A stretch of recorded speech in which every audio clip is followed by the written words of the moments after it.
Ako po si Lieutenant Colonel Dax Jacinto Barinos, Special Force Officer. And kung natandaan nyo, I am codename Vishnu.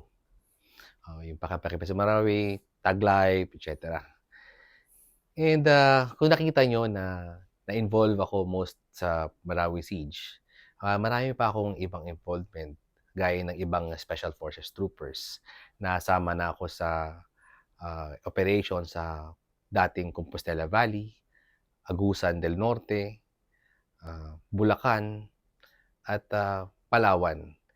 Medyo iba-ibang klaseng operasyon siya na wherein yun ang kinakandak ng ating Special Forces.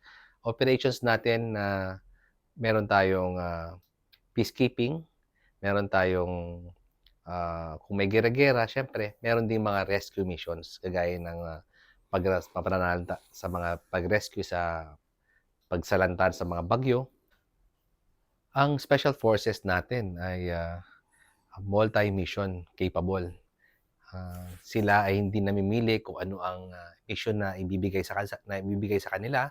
Mapamadali man na mission 'yan o mahirap na mission 'yan, ito ay kanilang gagampanan at i-accomplish ng as much as possible with flying colors. Ang pinagdaanan ko po sa Special Forces ay masasabing hindi madali, pero masasabi kong very fulfilling.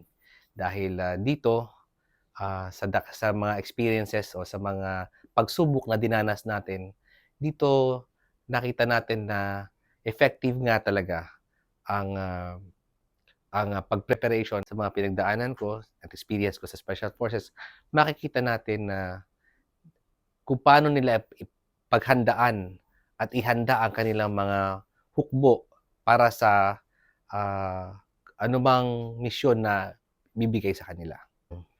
Mga kapatid, abangan ng mga war stories ko at magkape muna tayo. Vishnu.